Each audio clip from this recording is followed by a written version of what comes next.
நான் இலங்கையிலிருந்து முகமது ரிஸ்வான், இலங்கையில் உள்ள சில மதரசா மௌலவிகள் இந்த மதரசாக்களில் முழு நேர கற்றலில் ஈடுபடும் மாணவர்களை அடித்து காயப்படுத்திவிட்டு பின்வரும் கருத்தை பெற்றோர் பிள்ளைகளிடம் கூறுகின்றனர்.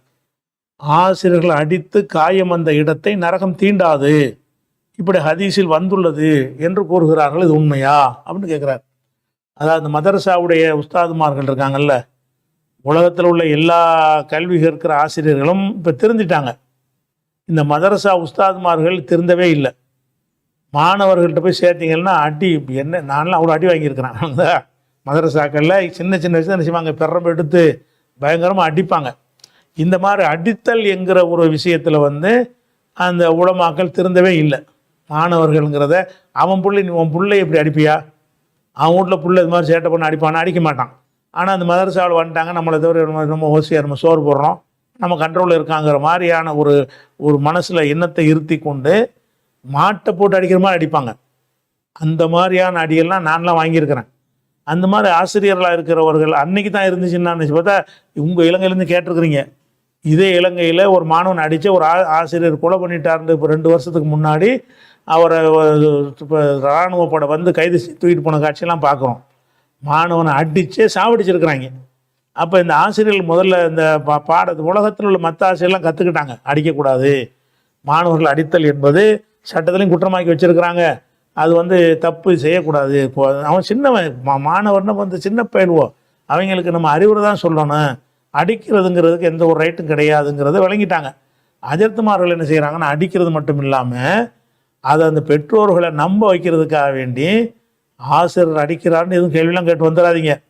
எந்த இடத்துல ஆசிரியர் அடிக்கிறாரோ அந்த இடத்த நரகம் தீண்டாது, அந்த இடத்த மட்டும் தீண்டாட்டி மற்ற இடத்த தின்னா பரவாயில்லையா, அதில் என்ன இருக்குன்னா, இந்த இடத்துல அடிச்சு விட்டாரு, இந்த இடம் நிறைய நரகத்தில் தீண்டலை, பாக்கி எல்லாம் எரியுது, இது பரவாயில்லையா, இது என்ன இப்படி ஹதீஸ் இருக்குமா? முதல்ல ஹதீஸ் இப்படி ஆசிரியர்கள் அடித்து காயம் அந்த இடத்தை நரகம் தீண்டாது, மொத்தமாக மனுஷனை நரகம் தீண்டாதுன்னு வந்தால் தான் அது இஸ்லாமிய சட்டம். அது வணங்குதா, ஒரு குறிப்பிட்ட இடத்த தீண்டாதுன்னு அது தீண்டாததுனால எந்த ஒரு நன்மையும் அவனுக்கு கிடையாது. வணங்குதா, இங்கே மட்டும் எனக்கு அடியான்னு அடிக்கிறான், இந்த இடத்த மட்டும் அடிக்காமல் விட்டுட்டான், அந்த இடத்துல அடிக்கலை அப்படின்னு நினைப்பீங்களா? அட மொத்தமாக அடிச்சு விழாவாரி ஆக்கிடுறான்டா, ரத்த கலரி ஆக்கியிருக்கானாடா, இருந்தாலும் இந்த இடத்துல அடிக்கலையில அப்படின்னு சொல்லுவீங்க. அப்போ நரகம் தீண்டாது, எந்த இடத்துல அடிச்சுட்டு அங்கே பாயிண்ட் வச்சு என்ன செய்யாதான், நரகம் தீண்டாதான் இப்படின்னு ரசூல்லா சொன்னதாக ஒரு ஹதீஸை சொல்லி பயங்காட்டி ஆசிரியர் அடித்தார்னா சொர்க்கத்துக்கு போயிடுவீங்க இப்படிங்கிற மாதிரி ஒரு பில்டப் கொடுத்துட்ருக்குறாங்க. இப்படி ஒரு ஹதீஸு கிடையாது. ரசூல் ஸல்லல்லாஹு அலைஹி வஸல்லம் சொன்னதாக நான் தேடி பார்த்த வகையில் இப்படி இட்டுக்கட்டினப்பட்ட ஹதீஸு கூட கிடைக்கல. தேடி பார்த்த வகையில் இட்டுக்கட்டின ஹதீஸாச்சும் இருக்குதான்னு பார்த்தா என்ன இல்லை, அப்படி ஒரு ஹதீஸை காணவில்லை. அப்போ நரகம் தீண்டாதுன்னு சொல்லி ஆசிரியர் அடித்தால் நரகம் தீண்டாது கிடையாது. ஆனால் நமக்கு என்ன கிடைக்கிறது, ரசூலுல்லாஹ் யாரையும் அடித்ததே கிடையாது அப்படின்னு வருகிறது.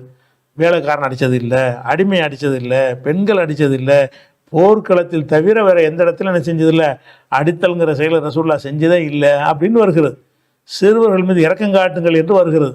யார் சிறுவருக்கு இரக்கம் காட்டல, நம்ம சேர்ந்தவன் இல்லை, மல்லம் இரகம் சகைரனா ஃபலைஸ மின்னா, ஒரு சிறுவருக்கு இரக்கம் காட்டலைன்னா நம்ம சேர்ந்தவன் இல்லை, இப்படித்தான் ரசூலுல்லாஹ் சொல்லியிருக்கிறாங்க.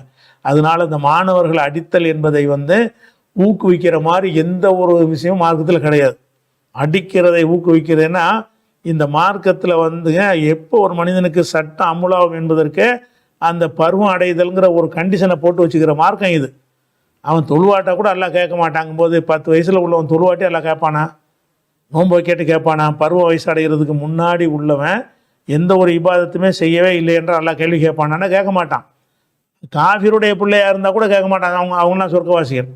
காஃபிருடைய பிள்ளையா இருந்து மூத்தா போயிட்டான்னு வைங்க, அவன் கூட எங்கே போயிடுவான், சொர்க்கத்துக்கு போயிடுவான். அல்லாஹ் அப்படி ஒரு நிலையை அவன் கருணை காட்டக்கூடிய ஒரு இடத்துல கொண்டு போய் இவங்க திமிரை காட்டி என்ன செய்கிறாங்க, ஆசிரியர் அடிக்கிறாங்க. அடிக்கவே கூடாது. பிள்ளைகளை அடிக்கிறதுங்கிறது கூடவே கூடாது. உன் பிள்ளை நீ அடிப்பியா அப்படி சிந்திக்கணும். உன் பிள்ளை அடிக்காட்டா கூட இவனு போய் அடிக்கலாமா சிந்திக்கணும். அதனால் அடித்தல் என்பது ஊக்குவிக்கிற மாதிரியான ஒரு ஹதீஸு கிடையாது. தப்பான விஷயம், அடிக்கக்கூடாது. உலகத்தில் உள்ள எல்லா நாடுகள்லையும் இது குற்றம். உலகத்தில் உள்ள எல்லா நாடுகளும், இலங்கை, இந்தியா உட்பட எல்லா நாடுகள்லையும் மாணவர்கள் அடித்தல்ங்கிறது அந்த மாணவர் சிறுவர்கள் புகார் அளிக்கிற இடத்துக்கு ஒரு ஃபோன் பண்ணி விட்டான்னா போதும், ஆசிரியர் தூக்கிட்டு போயிடுவான். நீங்கள் விளங்காமல் அடிச்சிங்கன்னு சொன்னால் ஆசிரியராக இருக்கக்கூடிய விளங்கிக்கிறங்க. இப்போ எல்லாம் அந்த சைல்டுக்காக வேண்டி நம்பர் போட்டிருக்காங்க இந்தியாவிலையெல்லாம்.